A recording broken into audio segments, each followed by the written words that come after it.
Good morning children, welcome to your EVS class. How are you children? I hope you are absolutely fit and fine. So children, we will be starting today's EVS class with the discussion of the password. Our password for today is adverb. ADVERB adverb.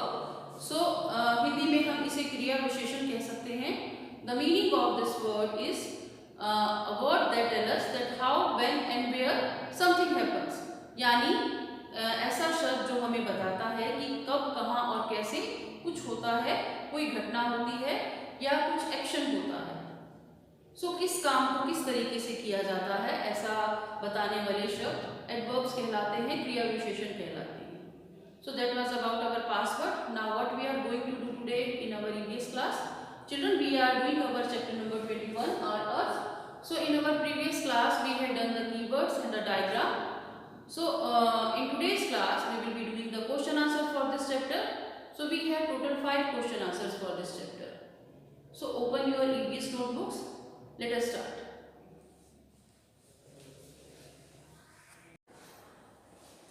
So children, today we are going to write the question answers of our EVS chapter number 21 our earth. So open your EVS notebooks. Open a new page.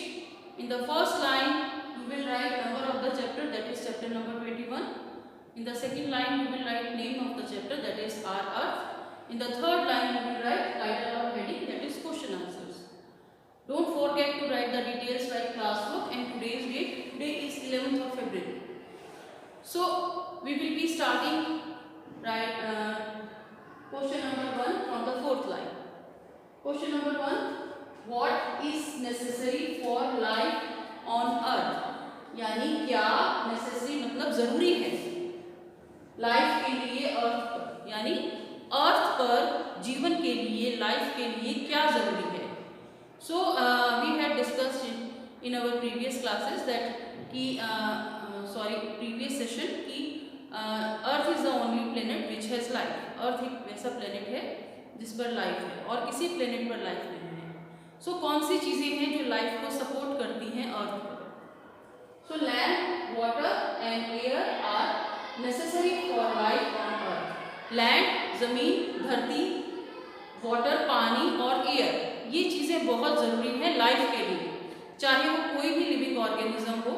हम हैं, human beings हैं, animals हैं, insects हैं, birds हैं, plants हैं, trees हैं, कोई भी जो लिविंग ऑर्गेनिज्म है उनको जीने के लिए, लाइफ के लिए क्या जरूरी है. Land, water and air are necessary for life on earth. So this was question number 1. After writing its answer you will leave a line and then we will be starting question number 2. Our question number 2 is what are deserts. Deserts क्या हैं. सो desserts क्या है, हिंदी में हम इसे मरुस्थल बोलते हैं. तो डेजर्ट्स क्या हैं. डेजर्ट एक लैंडफॉर्म है. हमने डिस्कस किया है चैप्टर में कि जहाँ सैंडी लैंड होती है उसे डेजर्ट कहा जाता है. सो एक जरा सी जगह में सैंड हो उसे हम डेजर्ट नहीं कह सकते. बहुत एक्सटेंट, बहुत वास्ट एरिया जहाँ सैंड ही सैंड है, बहुत लिटिल वेजिटेशन है, उसे हम डेजर्ट कह सकते हैं. और डेजर्ट क्यों होता है, बिकॉज वहाँ पर रेनफॉल नहीं होता है या बहुत ना के बराबर होता है और वहाँ कोई वाटर सोर्सेज भी नहीं होते हैं.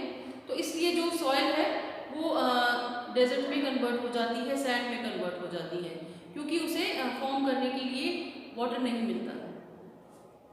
सो question number 2, what are deserts. Deserts क्या हैं. Answer, sandy lands are called deserts. Sandy क्या है, जो मिट्टी बनी जो लैंड है, ऐसी लैंड जहाँ मिट्टी ही मिट्टी होती है, सैंड ही सैंड होती है, दैट इज कॉल्ड डेजर्ट. तो sandy land are called deserts. So I want to tell you कि सब जगह जो सॉइल है वो अलग अलग तरह की होती है, सेम नहीं होती है. अलग अलग एरियाज में वहाँ के एनवायरनमेंट के अकॉर्डिंग सॉइल का कलर भी डिफरेंट होता है, सॉइल की क्वालिटी भी डिफरेंट होती है.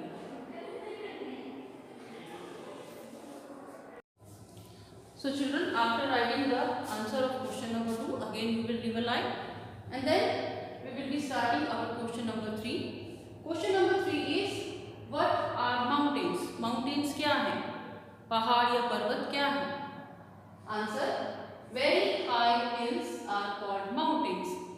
ऐसी हिल्स जो बहुत ऊंची होती हैं हाइट में, उन्हें माउंटेन्स कहा जाता है. सो हिल क्या होती है, हिल ऐसी लैंड होती है जो फ्लैट नहीं होती है, जो फ्लैट लैंड से थोड़ी हाई होती है उन्हें हिल्स कहा जाता है। But very high hills, hills में भी जो वेरी हाई हिल्स होती हैं उन्हें माउंटेन्स कहते हैं। So very high hills are called mountains. Next you will leave a line and then you will be writing question number 4। What is a river? River क्या है, नदी क्या है? So answer is a big channel of flowing water is called a river. ऐसा बड़ा सा channel जो जिसमें बहता हुआ पानी हो उसे रिवर कहा जाता है। सो डैम में भी बहुत सारा पानी होता है बट वहाँ पानी बहता नहीं है, वो स्टोर किया जाता है।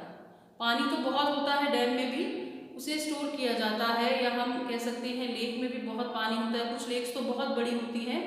बट ऐसा वाटर जो फ्लोइंग हो, एक बिग चैनल जो वाटर का जिसमें फ्लोइंग वाटर हो, बहता हुआ पानी हो, उसे रिवर कहा जाता है। तो रिवर क्या होती है? मैन मेड नहीं होती है, ये नेचुरल होती है।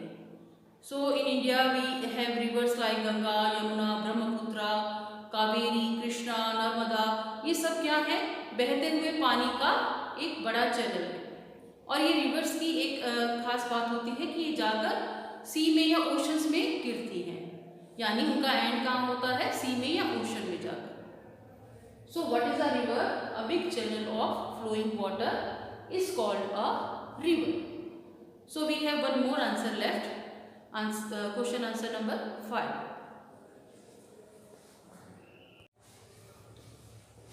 Next we have the last question for this chapter, question number 5। What is a globe? Globe क्या है? So the answer is a model of the earth is called a globe, यानी अर्थ का एक मॉडल उसे globe कह सकते हैं। सो अर्थ का जो मॉडल होता है उसका एक छोटा रूप होता है, हम कह सकते हैं स्पेसिमेन होता है, उसे क्या कहा जाता है? ग्लोब। सो ग्लोब की मदद से हम अर्थ को एज अ होल हम स्टडी कर सकते हैं, ऑब्जर्व कर सकते हैं। हमें पता चल सकता है कि किस प्लेस के बैक साइड में क्या प्लेस है, कौन सा ओशन है, कौन से लैंडफॉर्म्स हैं, सो कौन सी कॉन्टिनेंट्स हैं, कंट्रीज़ हैं। सो इस तरह से हमें पता चलता है और उस पर इंफॉर्मेशन लिखी भी होती है। So a model of the earth is called a globe. So that's all for the question answers for this chapter. So I want to tell you that your EVS syllabus for final exams is completed today. आज complete हो गया है आपका EVS syllabus. So I am sure कि आपने जो pending work है वो कंप्लीट कर लिया होगा। Now from now on we will be focusing on revision पर ही फोकस करेंगे। So that's all for our EVS class. We will be meeting in our next EVS class. Till then bye bye, take care.